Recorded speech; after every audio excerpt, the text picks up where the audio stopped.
გამარჯობათ მეგობრებო, ვიწყებ ახალ რუბრიკას, რომელიც დავაანონსე. მას ქვია დაიჯესტი და ის ეძღვნება ხელოვნური ინტელექტის მიმართულებით სიახლეების განხილვას, მიმოხილვას, გარჩევას, შეიძლება ითქვას ასეც და ქართულ ენაზე ამის ყველაფრის მოყოლას, ხო? აქვე უნდა ვთქვა, რომ ეს არ არის ტუტორიალების ან რაღაც ლაბორატორიების სახის ან რამე კურსის სახის ვიდეო გაკვეთილების ნუსხა, ხო? და შიგადაშიგ ჩავწერ ხოლმე აქტიურად, მაგრამ აქ იქნება საუბარი კონცეფციებზე, თუ რა სიახლეებს გვთავაზობს სხვადასხვა ლიდერი მსოფლიოს მასშტაბით. ვინაიდან სავარაუდოდ იცით, მაგრამ თუ არ იცით, გეტყვით, რომ აი ახლა უკვე კარგა ხანია მიმდინარეობს ფაქტიურად ომი, ვინ უფრო ძლაურ ხელოვნური ინტელექტის სისტემას შექმნის მსოფლიო მასშტაბით და არის ბევრი ძლიერი მოთამაშე, ხო? ყველა ცდილობს თავის მხარეს მოიზიდოს მეტი მომხარებელი. ამაზე ვისაუბრებ ცოტა მოგვიანებით, მაგრამ მოკლედ ჩვენ რო ვთქვათ, ესე იგი ეს დაიჯესტი იქნება ესეთი სიახლეების განხილვის ვიდეო, პატარა ვიდეო ჩართვები და სამსჯელო თემებით, ხო? ახლა აქ არ უნდა აღვიქვათ ისე, რომ ეს ყველაფერი ბოლო ინსტანციის სიმართლეა, მაგრამ აი ყოველ შემთხვევაში მე ვეცდები გარკვეული სიახლეები თქვენამდე მოვიტანო ქართულ ენაზე, ხო? აი ქართული ენის მომენტიც გავითვალისწინოთ. მოდით დავიწყოთ პირდაპირ და დღეს მე მინდა ვისაუბრო გროგზე, ხო? აი მაგალითად გუშინ, როგორც მე ვნახე, უკვე ChatGPT-ის ახალი მოდელი დაანონსეს 4.5 ვერსია, რომელიც იქნება ხელმისაწვდომი არა პრო იუზერებისთვის მომავალ კვირას, ვინც პლუს იუზერებია, ხო? ისაც ნაყიდი აქვს, მაგრამ პრო იუზერი ვინც $200 იხდის თვეში, ესეთი subscribe-ი გამოწერა, ვისაც აქვს, მას უკვე ხელმისაწვდომი აქვს. უფასო იუზერებისთვის როდის იქნება ხელმისაწვდომი, როგორც მახსოვს, არ ვთქვამთ, თუმცა მალე სავარაუდოდ უფასოსაც გაუჩნდება. მაგრამ ეს რაც შეეხება ChatGPT-ის მოდელს, მე ამ გაკვეთილში, ამ ვიდეოში უბრალოდ მინდა ვისაუბრო გროკის შესახებ. ეს არის ილონ მასკის ესე იგი პროდუქტი, ასე ვთქვათ, რომელსაც თავისი კონცეფცია გააჩნია, თავისი იდეა გააჩნია და მე ამაზე მინდა მოგიყვეთ დღეს. აი ხედავთ ეკრანზე მარცხენა მხარეს თვითონ ეს ჩვეულებრივი ინტერფეისი არაფრით განსხვავდება იგივე ChatGPT-ისგან, იგივე სხვა მოთამაშეებისგან, ასე ვთქვათ, მაგრამ არის განსხვავებები თვითონ კონცეპტუალურ დონეზე, აზრობრივ დონეზე.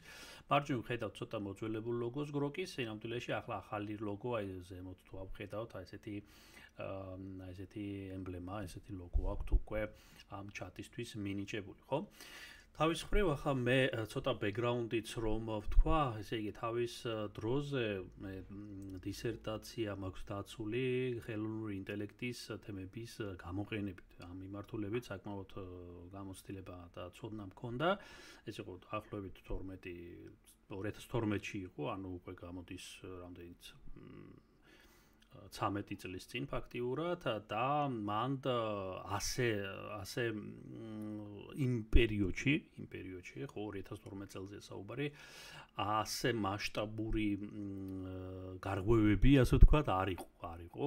თუმცა ხელოვნური ინტელექტის მიმართულება აქტიურად ვითარდებოდა და დიდად ბიზნესი, მაინც მაშინაც არ სწყალობდა, იმიტომ რომ ვითარდებოდა და საექსპერიმენტო თემები უფრო იყო ვიდრე მასიური ასე გამოყენება, როგორც დღეს გვაქვს უკვე. და მე პირადად მუშაობდი თემებზე, რომელიც ეხებოდა ევოლუციურ პროგრამირ გენეტიკურ ალგორითმებს, მოკლედ რო ვთქვათ, შეიძლება გსმენიათ, კიდევ ნეირონულ ქსელებთან მქონდა შეხება, მაგრამ უშუალო დისერტაციაში არ გამომიყენებია და კიდე იყო კომბინაციაში, ესე იგი არამკაფიო ლოგიკა, ეს fuzzy logic, ესეთი ძალიან საინტერესო თეორია, რომელიც საკმაოდ ეფექტურად გამოიყენებოდა რობოტექნიკაში, ახლაც გამოიყენება. მაგრამ ეს ისე, ყოველ შემთხვევაში მე მაშინ იმ დროინდელ თემებს, როდესაც ვიხსენებ, მაშინ გამოთვლითი სიმძლავრეები და გარკვეული მიდგომები იგივე ნეირონული ქსელების მიმართულებით ან შეუძლებელი იყო მისი მიღწევა, იმიტომ რომ ფიზიკურად რთული იყო და ან უცნობი იყო გარკვეული, ესე იგი, მიმართულებები თუნდაც და ახლა მე არ ჩავღრმავდები ამას, ყოველ შემთხვევაში შედარება არ არის, ანუ ხარისხობრივი ნახტომია იმ პერიოდსა და დღევანდელ დღეს შორის ამ თემებში. ახლა რაც შეეხება გროგს, ხო, აი თვითონ უფასოდ გარკვეული ლიმიტები გვაქვს, შეგვიძლია გამოვიყენოთ, სხვათა შორის ქართული ენა აქ უფრო ეფექტურად არის წარმოდგენილი, ვიდრე იგივე ChatGPT-ში, მე რასაც დავაკვირდი, მაგრამ მე ვსაუბრობ ChatGPT-ის 4O მოდელზე და reasoning მოდელებზე ORC-ზე და ამ შემდეგ 4.5 არ ვიცი ჯერ არ მაქვს ეს მოდელი, ვნახავ შემდეგ კვირას ჩავწერ მაგაზე ცალკე მიმოხილვას. და თვითონ პირველი რაც მომეწონა მე უშუალოდ არის ის რომ ქართული ენა უკეთესად არის მხარდაჭერილი ChatGPT-თან შედარებით.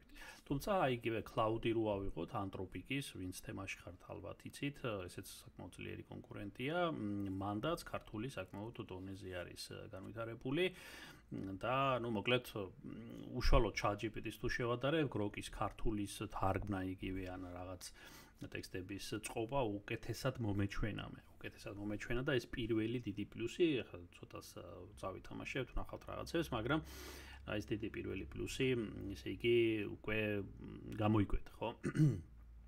ეს რა თქმა უნდა არ არის გადამწყვეტი რაღაც პლუსი, იმიტომ რომ სხვა კონკურენტებიც ამას მალე ამოქაჩავენ შეიძლება ითქვას ასე, მაგრამ ნუ ამ მომენტისთვის ასეა, ამ მომენტისთვის ასეა.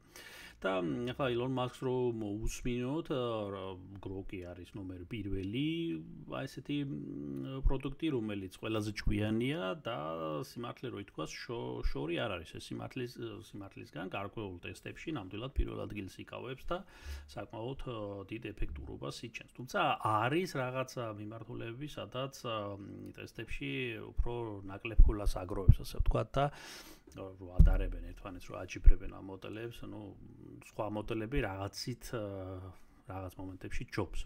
თუმცა ბევრ კომპონენტში ნამდვილად ჯერჯერობით ინარჩუნებს პირველობას და საბოლოო ჯამში, ესე იგი, ინფორმაციის მიხედვით აი ამოუწერე გარკვეული პუნქტები თქვენთვის და ერთად გავანალიზოთ, ხო? ანუ ძლავრი დატა ცენტრი ააშენა ილონ მასკმა სპეციალურად ამ თემისთვის, ამ პროექტისთვის. საკმაოდ დიდი თანხები ჩადო, ვისაუბრებ ამაზე ცოტა მოგვიანებით და 200,000 პროცესორზე იყო საუბარი თუნდაც ამ ყველაფრის სარეალიზაციოდ, მაგრამ ეს ახლა მე მაინც მიახლოებითი ციფრი მგონია, ახლა ზუსტად იქ როგორ იყო ნამდვილად რთულია ამის გაგება, შეიძლება გასაიდუმლოებულია, შეიძლება პირიქით მომატებულია, ნუ ესეც ისეთი მომენტია, ახლა მაინც 100%-იან სიმართლეში შეიძლება 100%-იანი სიმართლე შეიძლება არ იყოს ამაში, მაგრამ ფაქტი ის არის, რომ ეს მოდელი უკვე განსხვავებით ChatGPT-ის პროგრესიისგან, ანუ აქ კიდევ ერთ ხაზს გავუსვა, განსხვავებით ChatGPT-ის პროგრესიისგან, რომელსაც წლიდან წლამდე უმატებს და ნელ-ნელა იზრდებოდა, ხო? Grok-ს ყისიერი ნახტომი ჰქონდა ხარისხში. აი ეს არის ერთ-ერთი მნიშვნელოვანი ფაქტორი. რაც ასევე მეტყველებს ბევრ ამაზე, ანუ რა ბევრი წელი მოანდომა იგივე OpenAI-მ, ხო, ChatGPT-ის შემქმნელმა, ჯერ პირველი ვერსია ჰქონდათ, მეორე, მერე 3.5 turbo, რაც იყო და ახლა 4.5 გუშინ გამოუშვა, ნუ ბევრი წელი დარჭირდათ ამისთვის, მაგრამ Grok-ი ახლა 3-4 წლის წინ საერთოდ არავინ არ იცოდა, ხო, რა არის და მაგრამ თვითონ ყისიერი ხარისხობრივი ნახტომი ჰქონდა ნამდვილად უფრო Grok-ს ვიდრე იგივე OpenAI-ს და სხვა კონკურენტებს. აქვე ვიტყვი რომ ძირითადად ჩემი აზრით რამდენიმე ძირითადი მოთამაშეა ახლა ამ ბაზარზე, ასე ვთქვა და ცდილობს ეს ყველა მოთამაშე მეტი მომხმარებელი თავისკენ გადაიბიროს, ხო და აი ამიტომ ჩვენ ხან რას გვთავაზობენ უფასოდ, ხან რას, მოკლედ ძალიან კარგი ინსტრუმენტებს, ისეთ ეფექტური ინსტრუმენტებს და ძირითადი მოთამაშეებია, რა თქმა უნდა, OpenAI, ეს ChatGPT-ის შემქმნელი კომპანია და ასევე Google-ი თავის მხრივ Gemini თუ როგორც არის სწორად როგორც გამოითქმის, თუმცა ჩამოვარდება რეიტინგით, ასევე არის Anthropic-ის Cloud-ი, ძალიან კარგია კოდინგში, ახლა ახალი ვერსია გამოუშვა და ალბათ მაგაზეც ცალკე განხილვას გავაკეთებ 3.7 ვერსიით, ეს არის Cloud Cloud-ე, არ ვიცი როგორ არის სწორად ქართულად ეს. და კიდევ აი გროკი, ну, მასკის გროკი და არ უნდა დაგვაუწყოს ასევე ჩინური პროდუქტი Deep Seek, რომელიც open source-ია საერთოდ, ღია კოდია და მოკლედ თქვენ შეგიძლიათ ჩამოწეროთ ბანალურად თუ გარკვეული რაოდენობის სიმძლავრე გაქვთ, დააყენოთ თქვენს კონკრეტულად თქვენ კომპიუტერებზე, სერვერებზე ლოკალურად და გამოიყენოთ ხო განსხვავებით ამ პროპრიეტარული პროდუქტებისგან, რომლის კოდი დახურული. მაგრამ მოდით დაუბრუნდეთ ახლა გროკს, ძირითადად ეს მოთამაშეები ახლა არის კიდე სხვა უამრავი მოდელები, მაგრამ ჩემი აზრით ძირითადად მოთამაშეები ესენია ამ ეტაპისთვის. ლიდერობას უშუალოდ ახლა პირველ ორ პოზიციას გროკი და OpenAI-ის ChatGPT ერკინება იქვეა DeepSeek. აი Gemini ცოტა, ну, ჯერჯერობით ოდნავ ჩამოვარდებთ, თუმცა საკმაოდ ძლავრია და Google-ია ბოლოს და ну, Google-ის Google-ს დიდი შესაძლებლობები აქვს, შეიძლება ითქვას. ასე. მოდით ახლა უშუალოდ გროკის უნიკალურობაზე ვისაუბროთ. ანუ რითი განსხვავდება, ხო, აი ესეთი გზავნილები რო ავიღოთ და გროკის უნიკალურობა რატოა, ხო, გვაქვს აი ChatGPT გვაქვს, იქ უნდა DeepSeek გვაქვს და ასე შემდეგ, ხო, რა არის გროკში უნიკალური და გროკს აქვს მისია განსხვავებული, რაც პირადად მე მომეწონა უფრო ვიდრე სხვა კონკურენტებს აქვს, ხო? აი მისია რა არის, ესე იგი, ну, გქონდათ წინა თვეში უკვე პრინციპში გქონდათ აი Elon Musk და მის გუნდს ესე იგი პრეზენტაცია და ну აი იქვე ისაუბრა მასკმა რომ ჩვენი მისია მივხვდეთ სამყაროს შექმნა, სხვა ფუნდამენტურ საკითხების კვლევაზე არის აქცენტირებული, ხო? და აქ ესე იგი ძალიან საინტერესო მიდგომა იმ ხრივ რომ ფუნდამენტური საკითხები ყოველთვის განმეინტერესებდა კაცობრიობას, აი საუბარია არის თუ არა იცხოპლანეტელები, ხო? აი ცხოვრების აზრი თვითონ რატო შეიქმნა როგორში, აი ესეთ სიღრმისეულ საკითხებზეა საუბარი. და ეს არის მისია, როგორ შეიქმნა სამყარო და კიდევ ბევრი სხვა საკითხია, რა თქმა უნდა. აი ეს არის ჩვენი მისიაო და ეს არის გზავნილი თავარიო და ამ მისიასო, ну, საბოლოო ჯამში ახლა შეიძლება პირდაპირ არ ვთარგმნი, მაგრამ აზრს გადმოვცემ. სიმართლე და ჭეშმარიტებას საზღვრები არ ჭირდებაო, ხო? ანუ საზღვრები არ უნდა გქონდეს, შეზღუდული არ უნდა იყოს. ახლა მნიშვნელოვან თემისკენ მივდივართ, იმიტომ რომ ეს საზღვრები აი დღევანდელ აი მოდელებში უკვე ჩანს გარკვეული რეკვესტების, ასე გარკვეული შეკითხვების დასმისას და იგივე გეცოდინებათ რომ აი DeepSeek-ი გარკვეულ თემებზე არსაუბრებს ცენზურა, რომ უხეშად რო ვთქვა, გარკვეული ცენზურა, მაგრამ მარტო DeepSeek-ი კი არ არის, ასევე ChatGPT-საც ეხება ეს. ახლა არა ცოტა არაკორექტულად რა თემებიც დღეს ესე იგი ითვლება ის რო კითხო, ესე იგი გარკვეულწილად არიდებს თავს ამაზე პასუხს არ გაგცემთ და მოკლედ გარკვეული ცენზურაა მოკლედ დაწესებული და ну აი რაღაც მაგალითებიც მომყავს რომ აი ზოგჯერ პოლისების დარღვევაზე თან გვაქვს საქმე, ხო, არ გაჩვენებო, ზოგჯერ ესე იგი უშუალოდ გარკვეულ თემებზე არის ბლოკი, ხო? და გროკს არ აქვს ეს. ანუ ყოველ შემთხვევაში ახლა თითქმის ну მე რაც ნახე ჩემი ძიების შედეგად აი საზღვრები არ არის სენსიტიური ესეთ თემებზე და ეს კი არ დასკვნებს კი არ აკეთებს პირდაპირ თავის მოსაზრებებს და რაღაცას კი არ გვახვევს, არამედ ეს თემები მისთვის ღია გასარჩევად, ეს მნიშვნელოვანია, იმიტომ რომ თუ მართლა გვინდა ჩვენ მოვიძიოთ ჭეშმარიტება, აბსოლუტური თუ არა ძალიან ახლოს მივიდეთ, მაშინ საზღვრები ბლოკავს, ხო, და რაღაც თემების არიდება ჭეშმარიტებასთან არ მიგვიყვანს, ამიტომ ეს წმინდა მეცნიერული გადმოსახედიდან, ხო, ამ სამეცნიერო გადმოსახედიდან და ამიტომ ეს დიდი პლუსი არის ამ მოდელების, ხო, ამ პროგრამის ასე დავარქვა თუ ამ ხელოვნური ინტელექტის, ხო. და ეს ყველაფერი ითქვა ამ პრეზენტაციაზე 18 თებერვალს ჰქონდათ, როგორც მახსოვს, თვითონ XAI კომპანია, ხო, რაც არის და მოკლედ ეს მისია რა შეზღუდვები რო არ აქვს, მაგრამ გარდა ამისა კიდე სხვა მნიშვნელოვანი მომენტებიცაა, გზავნილებიცაა, რომელიც მინდა გავშალო თქვენთან. ესე იგი, საკამათო თემებს არ ფილტრავს ეს დავიმახსოვროთ, ხო? აი მაგალითად გაჩვენეთ ცოტა მოგვიანებით, რა გარკვეული აი რასისტული რაღაც თემები რო ვკითხოთ, ხო, აი ეს როგორ არის, ის როგორ არის და გაჩვენეთ კონკრეტულ მაგალითს, არ ფილტრავს რაღაც დასკვნებს და რაღაც თავის სამსჯელოდ, ესე იგი ღია. აი ეს მნიშვნელოვანი მომენტი, ხო? და ესეც საკამათო თემებზე, რომელზეც ფაქტიურად ბანი ატევს, ცენზურა ატევს სხვა სისტემებში, ამას არ აქვს. და ახლა რა შეიძლება ვთქვათ აქ, ხო? ყველა მოდელს საერთოდ ახლა რასაც აწყობენ ეს გიგანტები განსაკუთრებით და ბევრ ფულს ამაში დებენ, მათ აქვთ ღირებულებები, აი რას ნიშნავს ეს? ესე იგი ღირებულებები და ფასეულობები, მოდით ასე ვთქვათ. ეს ახლა თავისით კი არა აქვთ ამათ. ის ხალხი, ვინც ამ სისტემებს აპროგრამებს, აწყობს, ისინი გარკვეული ფასეულობების, ღირებულებების მფლობელია, ხო? ესაც სიდან კი არ მოდის და ამ ხალხს ეს ღირებულებები საფუძველ ჯამში დააქვთ ამ სისტემებშიც. ამიტომ ეს მნიშვნელოვანია თავში გქონდეს ყოველთვის ერთ ადამიანს თუ აქვს ერთი ფასეულობა, შეიძლება თქვენთვის ის ფასეულობა აბსოლუტურად მიუღებელი იყოს და პირიქით.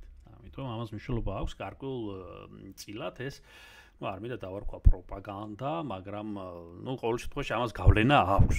აი ესე მოდით შევარბილ გავლენა აქვს და ყველა ამ ჩატს, ყველა ამ დღევანდელ მოდელებს აქვს თავისი ღირებულებები, ფასეულობები. და მაგალითად OpenAI-ის ChatGPT უსაფრთხოებაზე არის ორიენტირებული, მაქსიმალურად ესე იგი ასწავლიან, ტესტავენ, აზიარებენ ამ მოდელებს და აკონტროლებენ, რომ ზედმეტი რამ არ გაიპაროს, ხო, ხეშად რო ვთქვათ. კიდევ არის cloud-ი, ხო? ანუ აი ხედავთ გარკვეულ მაგალითებს, სადაც ფაქტიურად ბლოკი ადებს გარკვეულ თემებს, ხო? და აი თვითონ clouds რაც ეხება ანთროპიკის, აი ის საერთოდ ხელოვნური ინტელექტის გავლენაზე არის ორიენტირებული, როგორ გავლენას ახდენს საზოგადოებაზე ეს სისტემები. აი ანთროპიკი ნახეთ აუცილებლად ვინც არიცით. მართალია ცოტა შეიძლება პრობლემური იყოს საქართველოსდან რეგისტრაცია, მაგრამ VPN-ით გარე SIM კარტით შეგიძლიათ ეს გააკეთოთ და საკმაოდ ეფექტური ძლიერი მოდელია. კოდინგში ძალიან ძლიერია და ამაზე ცალკე ვისაუბრეთ. მოკლედ, ყველას აქვს თავისი, მისია თუ არა ღირებულებები მაინც და რა იდეა დევს აი ეს კონტენტი თავში და ეს მნიშვნელოვანია, იმიტომ რომ ერთ ხმაში არ მღერიან. ალბათ ეს კარგიც არის. თუმცა გროკის შემთხვევაში ეს საზღვრები არ არის. აი კიდევ ერთხელ უბრუნდებით იმას, რომ მას თავისუფლად შეუძლია იმსჯელოს თქვენთან ერთად გარკვეულ საკითხებზე, აი მაგალითად არსებობს თუ არა რასობრივი განსხვავება IQ-ს მიმართ, ხო? ამაზე კვლევებიც იყო გარკვეული და ასე შემდეგ, მაგრამ ახლა ამ თემებზე ცდილობენ არ ისაუბრონ, თუ არა პოლიტკორექტულია, არა კორექტული და ასე შემდეგ, მაგრამ ეს რაღაცაზე არ საუბარი გარკვეულ წილად ზღუდავს ჭეშმარიტების პოვნას, ხო? მეთანხმებით ალბათ. და აი კიდე მაგალითად შესაძლებელი იყო თუ არა COVID-19 ლაბორატორიაში შექმნილიყო, ხო?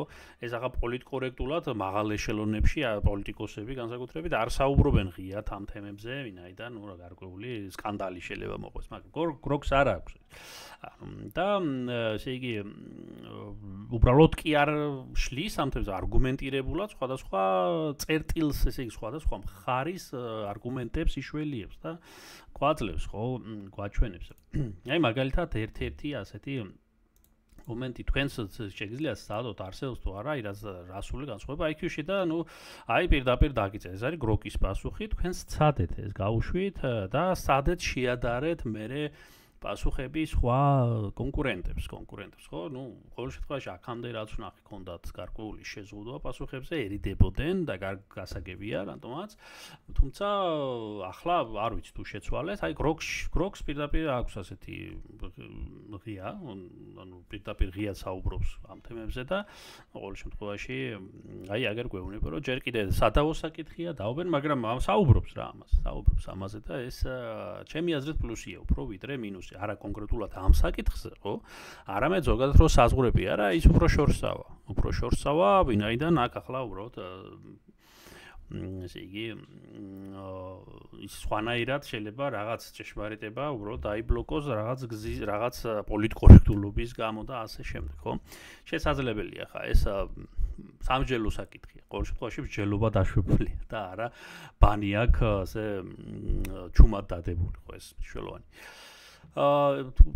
ცდილობს ჭეშმარიტების პოვნას, განიხილავს სხვადასხვა მხარეს, გროკი ეს მნიშვნელოვანი პლუსებია, კონკურენტული უპირატესობა სხვებისგან განსხვავებით და თვითონ ეს მასკის იდეოლოგიიდან მოდის, მე როგორც მივხვდი, თვითონ ეს ადამიანი აქვს ახლა შესაძლებლობა აქვს რესურსის გავლენებიც და ახლა უფრო პატარა ზომის პიროვნებას რო ექნა, დარწმუნებული ვარ შეჭამდნენ და მოკლედ არც არავინ გაიგებდა მასზე შემდეგ შეიძლება საკმაოდ პრობლემური ყოფილიყო, მაგრამ მასკის შემთხვევაში ეს ასე არ არის და ჩემი აზრით სასიკეთოც არის, საბოლოო ჯამში. რა თქმა უნდა არის არასწორი ამის აღქმა და გაკება, მაგრამ ეს სხვა საკითხია ხა არასწორი გამოყენება ყველაფრის შეიძლება მათ შორის ამ მიკროფონისაც და აი კომპიუტერისაც და დააზიანო. ხო ეს არ გზავნავს ამათ გამოყენებს არა. კიდევ ესე იგი უფრო გულწრფელობის მომენტი მეტადაა ახლა მე ვერ ვიტყვი რომ არის 100%-იანი ადამიანური ემპათია, გულწრფელობა ეს ყველაფერი გაჩნია ჯერჯერობით ადრე ამას ვსაუბრობ, მაგრამ მეტია. კიდევ რა შეიძლება დავამატოთ აქტიურად ეძებს გადაწყვეტილებებს, რო კი და გვაძლევს ინფორმაციას, ხო, აი ესე იგი deep research, ხო? აი deep search, ხო? აგერ არის ეს ღილაკი, ამ ღილაკის ჩართვით ირთვება ღრმა, ესე იგი ძიება, ბევრი წყაროს ძიება, ეს უკვე არ ახალია, ალბათ იყენებთ OpenAI-ის ChatGPT-ში ან სხვა მოდელებში, იგივე DeepSeek-შიც არის და Gemini-შიც არის, მაგრამ აქ ესე იგი რა აქვს კარგი, ესე იგი აქტიურად გარდა იმისა, რომ აქტიურად ეძებს გადაწყვეტილებას და არა მხოლოდ ინფორმაციას იძლევა, მაგრამ ესე იგი მოქმედებს გარკვეულწილად, ცდილობს და ცდილობს, ანუ ჟინიანია და ამას მე კი არ ვამბობ, ამას ამბობს ერთ-ერთი წამყვანი მეცნიერი, ცოტა მოგვიანებით სლაიდებზე მაქვს და გაჩვენეთ. ეს არის ანდრეი კარპატი. აგიხსნით ვინ არის.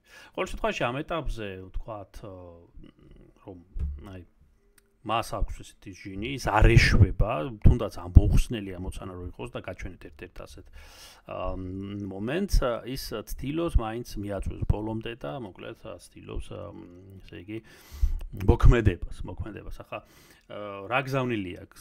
შენ შეიძლება იყოს ძალიან ჭკვიანი, ძალიან ასეთი უაღრესად ინტელექტუალი და ასე შემდეგ, მაგრამ არ მოქმედებდე. შენთვის იყო ასე ჭკვიანი და იჯდე შენთვის და შემდეგ მთელი ცხოვრებაც ასე ჯდომაში გავა. აქ სხვა სიტუაცია, ანუ ეს შეიძლება გროკი არ იყოს ისეთი ინტელექტუალი გარკვეულ მომენტებში, მაგრამ ის მოქმედებს ყველა მხრიდან, ცდილობს აი შეამოწმოს რა, მოკიდოს ხელი არასორი ნათქვამი ალბათ, მაგრამ ანალოგიას თუ ავიღებთ, ხო, აი შეეხოს თემას ყველა მხრიდან და ეს უდავო უპირატესობაა ცოტა მოგვიანებით ჩვენ ნახავთ ამასაც. აქ მაგალითად ესეთი თვითონ გარჩევაც შეიძლება და ადამიანის კი აი პირდაპირ შეგიძლიათ ეს აიღოთ და მისი X ქსელი სოციალური ყოფილი Twitter-ის პოსტების მიხედვით გაარჩიე რა კაცია მოკლედ რო თქვა ილონ მასკი ან სხვა რა შეხედულებები აქვს გაანალიზე და გვაჩვენე მაგალითად ხასიათის განწყობის ცოცხალი სურათი ამ შეკო ტიპი მიახლოებით ამ ადამიანის. ახლა ეს აქ არ არის საუბარი რომ იდეალურად ის მიხვდება ვიზია საუბარი, მაგრამ გარკვეულ ინსაიდერს შეიძენთ და ამაზეც რა ვიცი აი ChatGPT-ში ხო, არა აქვს ჯერ ერთი სოციალურ ქსელთან პირდაპირ ბმა არა აქვს. ანუ თქვენ უნდა გესმოდეთ, რომ აი ეს ქსელები და დანარჩენი მოდელები სტატიკურ დატაზე ხდება მათი განსწავლა და დატაზეც ცოტა ვისაუბრებ ახლა. ესე იგი, განსხვავებით, იგივე გროკისგან ის პირდაპირ მიბმულია თავის სოციალურ ქსელს, აი Twitter-ს X და პირდაპირ აი ცოცხალ ადამიანთან აქვს პირდაპირ უშუალო კომუნიკაცია. კიდევ, კომუნიკაცია რა ხედავს მათ აქტიურობა. თავის მხრივ ახლა აი მაგალითად დასკვნა ხო აი რაღაცა ბევრი რაღაცა წერა მე მოვჩერი უბრალოდ დავტოვე ილონ მასკის ბოლო ექსპოსტის მიხედვით ის ჩანს როგორც კონფიდენტური ქართულად იდეალურად ეს შეიძლება არ იყოს გამართული მაგრამ ჯობია ვიდრე კონკურენტებში დამიჯერეთ მე რაც ვნახე აქ უკეთეს სიტუაცია კაფეოდ გამოხატვადი პიროვნება ხო ალბათ მაინც ესე იგი, რომელსაც კონსერვატიული შეხედულებები აქვს, აქტიურად ერთვება პოლიტიკის საკითხებში და ასე შემდეგ. ნუ აგერ არის რაღაცა დასკვნასავით გარკვეულ პიროვნებაზე მისი აქტიური სოციალურ ქსელში აქტიურობის მიხედვით. შესაბამისად ეს მომენტიც გაითვალისწინეთ. ესე იგი, ეს არის ინტეგრაცია სოციალურ ქსელთან, X-თან, Twitter-თან, ყოფილ Twitter-თან და უდაუპირატესობა განსხვავებით იგივე Gemini-სგან, Google-ის ან ChatGPT-სგან და სხვაებისგან, რომელიც პირდაპირ არ არის ინტეგრირებული სოციალურ ქსელებს. ნუ რა შეიძლება აქ კიდე დავამატოთ, აი ხედავთ benchmark-ებს, ეს benchmark-ები ოდნავ უკვე მოძველებულია, კონკრეტულად ეს, იმიტომ რომ ChatGPT-ის 4.5 ვერსია არ იყო იმ მომენტისთვის ეს რო გადავიღე, ასე ვთქვათ და აი ხედავთ მათემატიკაში, მეცნიერებაში, კოდინგში რაოდენ უსწრებს კროკი გარკვეული ტესტების მიხედვით სხვა კონკურენტებს, თუმცა არის მომენტები, სადაც ვერ უსწრებს ის. ახლა გუშინდელი ამ ანონსის შემდეგ, თუნდაც ეს chat არ ვიცი რამდენად სწორია კონკრეტულად მე ეს benchmark-ები არ გამეკეთებია, მე Reddit-ზე ვნახე და გარკვეულ წყაროებში. მაგრამ ანუ ახალხი იძახის, რომ მათემატიკაში და მეცნიერებაში გროკი მაინც აი ამ ChatGPT 4.5 უახლეს მოდოს გუშინდელი, რაც გამოაგორა, ასე ვთქვათ, OpenAI, მაგათაც მასაც უსწრებს ხო არ ვიცი ნუ ნახოთ დრო გვიჩვენებს ხო ეს უკვე დროის ამბავია ეგერ არის ანდრეი კარპატი სხვა შორის მისი რაღაც გაკვეთილები არის ხოლმე YouTube-ზე გირჩევდით ნახოთ LLM-ზე large language model-ებზეც და არა მარტო საკუთარ ისეთი ჭკვიანი პიროვნება და ესე იგი გროკის ძალა მოქმედებაშიო და არა მხოლოდ უბრალოდ სტატიკურ ინტელექტშია. ნუ უხეშად რო ვთქვა პატარა აი ამ პიროვნების დასკვნას ავიჩელება. თქვა, თუმცა აგერ აქაც არის აგენტებზე საუბრობს, აგერ მისი გამონათქვამი პირდაპირ შეიძლება ნახოთ აგენტების მნიშვნელობა მე სათანადოდ ვერ შევაფასეო, მაგრამ ინტელექტზე ვაკეთებთ მხოლოდ აქცენტსო, აგენტებს კიდევ შეუძლიათ მნიშვნელოვანი შედეგების მიღწევა. ნუ აი ეს არის ზუსტად ის, რომ აი მცდელობები უბრალოდ კი არა რაღაც ინტელექტის დაგროვება. როგორც ადამიანებთან რაღაც შენ შეიძლება იჯდე და ისწავლო ეს წიგნები და თეორიები და მთელი ალგორითმები, მაგრამ თუ არ იყენებ საქმეში, სხვადასხვა მხრივ თუ არ ცდები და ასე შემდეგ, ის ცოდნა მკვდარი ბიბლიოთეკასავით გექნებათ თავში, ხო? კიდევ რა შეიძლება ითქვას ხო თავის მხრივ ნუ აი და ინფორმაციაც მე ვნახე ხო აი მაგალითად პირველი ივლისი 2024 წლის აი დახარჯულია დაახლოებით ეს თანხები მაგრამ არ არის გამორიცხული ბევრად მეტი ხარჯი აქვს ილონ მასკს და ანუ მოკლედ კოლოსალურ თანხებზეა საუბარი აქ ახლა საუბარი რაზეა რომ ჩვენ რო დავждეთ ახლა და სახლში გავაწყოთ რაღაც ნომერ პირველი ასეთი მოდელი თეორიულად ალბათ შესაძლებელია რაღაც პროცენტით, მაგრამ ძალიან მცირე პროცენტით, იმიტომ რომ დიდი რესურსია საჭირო ახლა ამ ეტაპისთვის რაღაც სასწავლო ალგორითმს თუ არ გამოიქონებ, რომელიც სხვათა შორის გარკვეულ დონემდე როგორც ამბობენ, გააკეთა Deep Sigma, ხო, ამ ჩინურმა მოდელმა, ხო, რომელსაც გარკვეული მიზეზების გამო ხო მან სანქცირებული ჰქონდა ეს უახლესი ვიდეო დაფები, სადაც ხდება ამის განსწავლა და ასწავლა ქსელების და მათ უკეთესი ალგორითმი როგორც წერენ, უკეთესი ალგორითმი გამოიყენეს და აჯობეს რაღაც ეტაპზე აჯობეს აი მოწინავე ტექნოლოგიების მქონე კომპანიას, მაგალითად OpenAI-ის გარკვეულ საკითხებში. ეს ყველაფერი თან მოძრავია, ახლა ეს იყო 1 თვის წინ, 2 თვის წინ, ახლა უღესო სიტუაცია, ესეც უნდა რომ გესმოდეთ, არ არის ძალიან სწრაფად იცვლება ყველაფერი. როგორც თქვით, მოკლედ ხარჯავს მილიარდებს, თვითონ მასკს ამის პრობლემა არ აქვს, ამ აღჭურვილობაზე ცალკე დატა ცენტრები ააშენა, მე როგორც ვიცი, და სპეციალურად ამისთვის და ხარისხობრივი ნახტომი ჰქონდა უფრო სწრაფი ვიდრე სხვა კონკურენტებს. და ახლა მიდის ძირითადად მომხმარებლებზე ნადირობა, ხო, მეტი მომხმარებლის მიზიდვას უნდათ ამ მოთამაშეებს, ხო? აი აქ ხედავთ გარკვეულ ჰიპოთეზას, რიმანის ჰიპოთეზა, ვინც თემაშია გეწოდება, საკმაოდ ისეთი რთული ამის ამოხსნა, ამოხსნაც არა აქვს თუ როგორც არის რა მოკლედ რო ვთქვა, მაგრამ ხა რიმანის ჰიპოთეზა რა თქმა უნდა ჩვენ აქ არ გავარჩევთ, საუბარი არის იმაზე, რომ მაშინ როდესაც ჩვენ ვუთხარით გროქს ამოხსენი, ხო, ეს რიმანის ჰიპოთეზა თავისი დამტკიცებით და შემდეგ მან დაიწყო და დაჟინებით ცდილობდა ბევრი საათის განმავლობაში ამის ამოხსნას. მე ჩემს სიტყვებს არ ვიძახი, მე უბრალოდ მოვისმინე და აქედან გეუბნები. და საპირწონეთ, გროგის საპირწონეთ, იგივე ChatGPT-მ მალევე თქვა, რომ ეს არ იხსნება და თავი დავანებეო. მოკლედ რა თქვა. ხო, მაგრამ თვითონ აი იგივე კარპატის რო დაუბრუნდეთ, მე გავაჩერეო საბოლოო ჯამში ამის შესრულება შემეწოდაო. ხო, და თვითონ ეს ჟინი აი ის არ ეშვებოდა და ცდილობდა. ეს კარგია იმ ხრივ, რომ შეიძლება ჩვენ ამ ეტაპზე გარკვეული საკითხები ამოხსნელად გვეჩვენება, ხო? მაგრამ რაღაც მომენტში ჩდება ადამიანი, აი ახლა ხელოვნური ინტელექტები, ხო, გვეწევა, რომელსაც აი ეს ბარიერის გადალახვა შეუძლია და ხარისხობრივი რევოლუციის ნახტომი შეუძლია.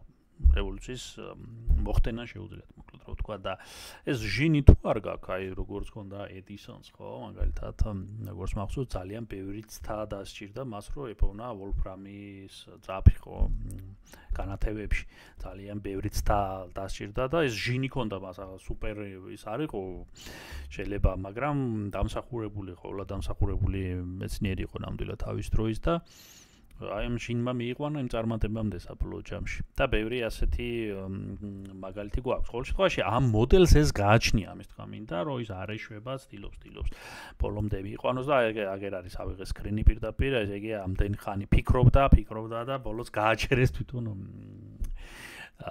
თვითონ ვინც გაუშვა იმ პიროვნებამ, ხო, გააჩერა ეს მოდელი, იმიტომ რომ და ეს კარგი წინაპირობაა იმის კიდევ უფრო რომ გაძლიერდება ეს მოდელები, რომ მიუშვათ ისეთ ფუნდამენტურ რთულ საკითხებზე, რომლებსაც სხვა მოდელებმა მაგალითად ვიტყრეს, რომ არა თავი დამანებეო, ხო, ესეთი მომენტიც არის.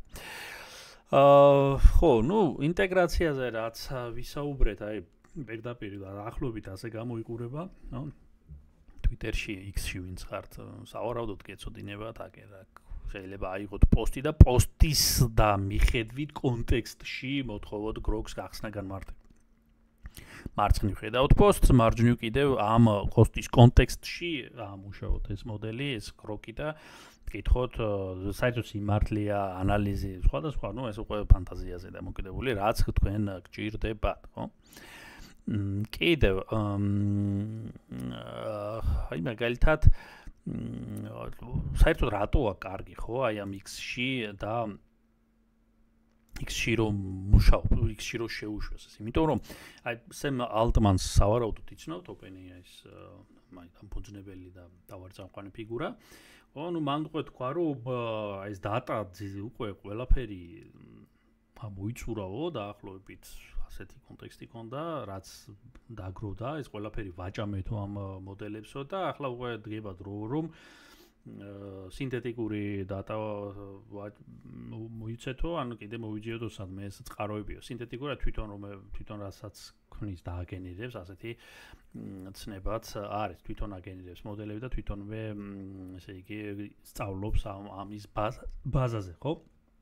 და ეს ხდება თვითონ OpenAI-ის ChatGPT-ის კონტექსტში, მაგრამ აი Grok-ს ეს ფაქტიურად უსასრულო გამოდის ეს თვითონ მონაცემები გარკვეული, ვინაიდან ღია სოციალურ ქსელში ხალხი ყოველდღე წერს, იქ მთელი ამბებია პოლიტიკური, ეკონომიკური, სპორტული, რა ვიცი, უამრავი ცენზურა არა, რაც თავარია, ძალიან მნიშვნელოვანია დღევანდელ სამყაროში ეს, არ ხდება ერთი საკითხის ბლოკირება სასურველი პოლიტფიგურების მიერ და არასასურველი პოლიტფიგურების, ასეთი მომენტებია ღია და ნუ პირდაპირ ყველაფერის არის და ეს მოდელიც ფაქტიურად ყოველდღე ამას იწვევს და აქვს პირდაპირი წვდომა. ხა კონკრეტულად როგორ ხდება შიგნით ეს, მე ტექნიკურად ვერ გეტყვით, მე არ მუშაობ XAI-ში ნამდვილად, მაგრამ პირდაპირ ამ ქსელში შეგიძლიათ ეს გამოიყენოთ გარკვეული კონტექსტების ასაღებად, ხო, აი აქ გარკვეული სკნებიც მოცემულია. აგერ არის ბატონო Twitter-ის ერთ-ერთი მაგალითი, ეს data მოდის ინფორმაციას, ანუ ახალი ამბები, სპორტი, ეკონომიკა, პოლიტიკა, რა ვიცი, რაც არის ყველაფერი. ეს ბლომად არის და ემატება ყოველ დღე.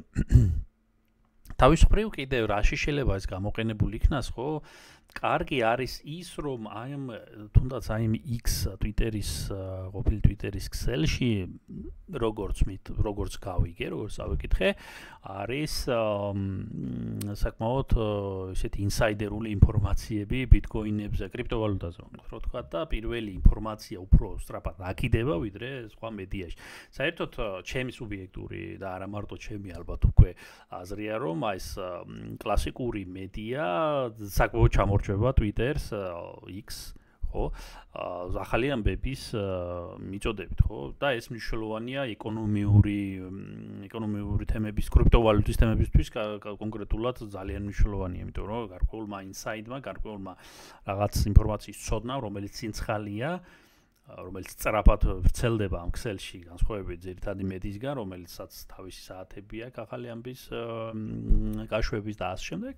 იქ ბევრად სწრაფად ხდება, ბევრად ოპერატიულად და აგერ ბატონო ეს პირდაპირ მიმულია ამ ქსელში და ჩვენ შეგვიძლია გამოვიყენოთ ეს მოდელები გარკვეული ინსაიდების, გარკვეული მიმდინარეობების თუნდაც კრიპტო სამყაროში გასაგებად, ხო? ვინც ამ თემებში ხართ. ესეც მნიშვნელოვანი პლუსია. თვითონ რაც შეეხება ტრენდებს და განწყობებს, მარტო კრიპტოზეც აქ არ არის საუბარი, სხვა სფეროებშიც, კინოს სფეროში, სპორტის სფეროში ტრენდები და განწყობები. მაგალითად, თქვენ შეიძლება ძალიან ჭკვიანი იყოთ, ძალიან დიდი თანხებიც გქონდეთ, თქვა, ან კიდე სხვა კავშირებიც გქონდეთ და რაღაცა, მაგრამ ტრენდში ვერ მოყვეთ გარკვეული საკითხის და ჩამორჩეთ გარკვეულ მოვლენებს. დღეს თანამედროვე სამყარო ესე ტრენდებზე არის ხშირად ორიენტირებული. ხო, დღეს ტრენდი ეს არის, სხვა იქნება გუშინ, სხვა იყო, ხო? ნუ ახლა ამ დღეებში პოლიტიკური ტრენდია უსაშველო, ხო, გლობალური მასშტაბით, ვიცით. ხო, მანამდე კიდე რაღაც იყო, მანამდე ერგროკი თვითონ გამოიტანა მასკმა ეს ტრენდი იყო და ასე შემდეგ, ხვალაც კიდე რაღაც ტრენდი იქნება. ხო, 19-ში კოვიდი იყო ტრენდი, მერე სხვა კიდე ტრენდები და ეს ტრენდები, ამ ტრენდების დაფიქსირება მარტივი ტენდენციებით შეიძლება დავარქვით. ამ ტენდენციების დაფიქსირება მარტივი ნამდვილად არ არის, გამოცდილება უნდა გქონდეს და ხედვა უნდა გქონდეს და იცოდე რას დააკვირდე. აქ მნიშვნელოვანია სწორად დააკვირდე, ხო? ამოარჩიო გარკვეული მონაცემებიდან გარკვეული ეს ტენდენციები. უწინ სხვათა შორის მე მიმუშავია გარკვეულ რაღაც თემებზე მაგმართულები და ეს ძალიან არ იყო მარტივი და ბევრი ესეთი სტრატეგიული ცოდნა უნდა გქონოთ, რომ მიმხდარიყავი საითკენ მიდის საქმე. და ეს ახლა კომპანიის ხელმძღვანელებს ძალიან კარგად მოიხსენებათ, ხო, ვინც ხელმძღვანელები ხართ, სავარაუდოდ იცით რაზე საუბარი, თქვენ თუ ამოვარდით ამ ტენდენციებიდან, თქვენი ბიზნესი შეიძლება გაკოტრდეს და ჩამორჩეთ. შესაბამისად ამის დანახვა, განჭვრეტა, ეს არ არის რაღაცა ესეთი ფორმულა ჩასვი აქ და გამოთვალე და გააკეთე. არა, ამის ინტუიციური განჭვრეტა და არ ქვით, ან სხვა მნიშვნელოვანი უნარია და აი ეს მოდელი გროკი გვეხმარება მათ შორის X-ში გარკვეული ტენდენციების გამოკვლევაში. სხვადასხვა მიმართულებით ახლა ყველაფრის ტენდენციას ერთბაშად ვერ მოსიზამთ, მაგრამ გარკვეულ მიმართულებით თუ მუშაობთ, ბიზნესი გაქვთ. სადეთ, ესეც გაანალიზე ამ deep research-ით, ხო, როგორც არის deep search-ით. ტენდენციების მიმდინარე ტენდენციების მომენტები ხო ეს ინფორმაცია ხო აი ეს ტენდენციების ყველასთვის ხელმისაწვდომი არ იყო თუნდაც რამდენიმე წლის წინ ეს დიდი კომპანიების ხელში იყო მათ იცოდნენ საითკენ მიდის საქმე სწორად იყო ამ კომპანიის საქმე რა თქმა უნდა ორგანიზებული იმიტომ რომ ზოგი კომპანია მაგალითად ტენდენციიდან ამოვარდა გარკვეული გათვლები არ ქონდა სწორად გაკეთებული Yahoo აგერ Skype იხურება ხო თუნდაც მალე და ასე შემდეგ ხო ფაქტია ხო არა და თავის დროზე ლიდერები იყვნენ მაგრამ რაღაც მომენტში აი ეს ან განზრახ ან უცოდინობიდან რაღაცა ვერ გათვალეს და მოკლედ აი ესე ახლა დღეს ყველას შანსი უჩნდება რომ ამ ტენდენციებს აყვეს და ინახოს ამ მოდელების დახმარებით ხო ამიტომ მნიშვნელოვანია ეს და სტატიკურ მოდელებზე არ ვიცი მე პირადად ჯერ არ გამიტესტია ChatGPT-ში, DeepSeek-ში და ასე შემდეგ მაგრამ მაგ სადაც ცოცხალი ხალხი ურთიერთობს ტენდენციები იქ უფრო იკვეთება აი ვირუსულ თემებს რასაც უძახიან აი ალბათ მიხვდით რასაც არის დავირუსებული თემა რაც არის და ნუ მოკლედ ამ ტენდენციას შეიძლება თავის შენი ბიზნესი ამ ტალღაზე შენი ბიზნესი ესე იგი მოარგო ხო კონკურენტებსაც აანალიზებს რაც თქვი ხო ნუ აი აქ ზუსტად ამაზე საუბარი და კონკურენტებსაც აგერ არის ტრენდები ტენდენციები ხო აგერ არის 2025 წლის IT პროდუქტებში რა ტენდენციებია უკითხეთ თქვენ შეგიძლიათ ეს აქ ჩვეულებრივ გაწეროთ და დავწერ კიდევ ერთხელ რა ტენდენციებია 2025 წლის ეკონომიკაში, მოდით სხვა რამე ვკითხოთ ეკონომიკაში. და აი deep search-ს ვაკეთებ, რომ ბევრი წყარო მოიპოვოს, შეხედოს ყველა გაანალიზოს და ერთგული დასკვნები გამომიტანოს. აი დაიწყებს ახლა ეს ფიქს. და სხვათა შორის აქ მე მგონი მე რეგისტრაცია მჭირდება, მაგრამ თქვენ სადეთ ეს თქვენ სადეთ ამ deep search-ს უკვე ის მჭირდება user-ის დალოგინება. აი აქ არის პასუხები, ხო? ამას ცოტა დრო ჭირდება ისე რომ იცოდეთ, ეგრევე პასუხს არ გვაქვს. სანამ მოიძიებს, გაანალიზებს და გამოიტანს. აი IT მიმართულებითო IT პროდუქტებში ყველაზე ისეთია, ну, რა თქმა უნდა, ხელოვნური ინტელექტია, გენერაციული AI, ხო, ღრუბლოვანი ტექნოლოგიები, cloud-ები, ხო, აი ესეც ძალიან ტრენდულია და კიბერუსაფრთხოება და კიდე იყო იქ სხვა თემებიც. სადეთ ეს და გეწოდინებათ უფრო საითკენ მიდის თემა. რა თქმა უნდა, აქვე უნდა ითქვას, გროგს აქვს თავისი ნაკლოვანებებიც, ხო? ნუ რაღაც მომენტში აბსოლუტურად ნდობა ამ ყველაფრის თვალდახუჭული არ შეიძლება, მაგრამ მე არ მინდა ახლა ნაკლოვანებებზე გავამახვილო აქცენტი, მაინც მიმოხილვითი ხასიათის თემა და სხვა კონკურენტებთან შედარებით რა სიძლიერეებია ის უფრო მირჩევნია გითხრათ ვინაიდან ნაწილში ეს გამოიყენეთ, სხვა ნაწილში სხვა გამოიყენეთ, ხო, არავინ არ გვიშლის ხელს, მით უმეტეს სანამ ესენი ერთმანეთს ახლა ეჯიბრებიან, უბრალო მომხარებლებს სამოთხე გვაქვს ამ ხრივ, ხო? ახლა ეს არც ისე დიდი ფასები ღირს, სხვათა შორის გროკი, როგორც ვიცი, ესეთი ჩვეულებრივი subscribe-ი ღირს $30 და წლიური $300 ფასაკლები შეგიძლიათ შეიძინოთ. ну ChatGPT-ს ეგ რამდენიმეა $20 და $200. აი ეს $200 მე პირადად ძალიან არ მომეწონა, ძალიან ძვირია თვეში, ხო? თუ როგორც არის. აი $20-იანი კიდევ მაქვს. აი გროგში $30-ია აი subscribe-ი და ნუ ყოველ შემთხვევაში super grog-ს უძახიან, როგორც მახსოვს. და მოკლედ სერიოზული მოთამაშე, სერიოზული ზურგი აქვს. ანუ ეს არ არის ჩემი აზრით დღეს არის და ერთ წელიწადში არ იქნება ალბათობა ამის მცირეა. ყოველთვის არის ალბათობა, მაგრამ ალბათობა ამის მცირეა, იმიტომ რომ თვითონ ფინანსების პრობლემა მასკს ამ ეტაპზე ნამდვილად არ აქვს და უნიკალურია ჭეშმარიტ ესე იგი საზღვრების თემა არ აქვს და ჭეშმარიტებასთან ანუ არ გაურბის გარკვეულ პოლიტკორექტულობას არ იჩენს და ესეთ თემებს არ გაურბის. ახლა ეს არ ნიშნავს რომ ვიღაცას შეურაცხყოფას ახენებს და ყოველ შემთხვევაში მე არ მინახია, მაგრამ არ გაურბის ამ თემებს. იყო იქ რაღაც სასაცილო მომენტებიც და მათ შორის გინებებით დაიწყო, ასეთი მომენტიც იყო. ეს ახლა გამონაკლისია, ახლა საქმისთვის შენ თუ გინდა და მაიმუნობისთვის არ გინდა, ამას ნამდვილად დააფასებ ამ შესაძლებლობას და გამოიყენებ მაქსიმალურად და ეს მოდელი ჩემი აზრით ახლა რაღაც საკითხებში ბევრად ჯობს კონკურენტ მოდელებს, რაც ჩამოთვალე აი იმის ბაზაზე. თან X-თან არის ინტეგრაცია. მოდით აქ დავასრულოთ, ეს იყო უბრალოდ მიხილვის ხასიათის, ნახეთ ეს გატესტეთ, უფასოდ გვაქვს დღეში რამდენიმე აი think-იმე როგორც ვიცი უბრალოდ რეგისტრაცია საჭირო, თორსტები 5 ერთეულია ეს ფიქრის მოდელი reasoning, ხო? ის ყისერად რომელიც კი არ გპასუხობთ, არამედ ფიქრობს და მე გაანალიზებს თავის თავს ეკამათება შეიძლება ითქვას ასე და გპასუხობთ ან think მოდელები და deep search-ი ეს აგროვებს წყაროებს ბევრს და ერთმანეთთან აზავებს და გამოაქვს საბოლოო რეპორტი დასკვნ. ეს ვინც არიცით ხო, აგერ არის მესამე მოდელი, Grok-ის. მეორე უფრო სუსტი იყო ბევრად, ამაზე არღაც ახლა საუბარი არ აქტუალურია მეორე მოდელი და ჩემი აზრით თან აგრძელებს ეს სწავლას ეს Grok-ი ყოველ დღე, მე როგორც ვიცი და ხოლმე საკმაოდ ისეთი ძლიერი პროდუქტია. გამოიყენეთ კომენტარებში, დაწერეთ შემდეგ რა გამოყენება პოვა თქვენს თემებში და გამოგადგათ თუ არა ეს მოდელი მეც მაინტერესებს და მეც შეიძლება რაღაც ახალი გავიგო თქვენი უკავშირიდან. დავასრულოთ ამით, შემდეგ მიოხილვაზე სხვა მოდელი გავარჩიოთ, ცოტა ზედაპირულად და გარკვეულ თემებში შეიძლება უფრო დავაცვლევამდე ტექნიკურად, მაგრამ ძალიან ღრმად ვერ შევალ, იმიტომ რომ ის ისე სწრაფად იცვლება.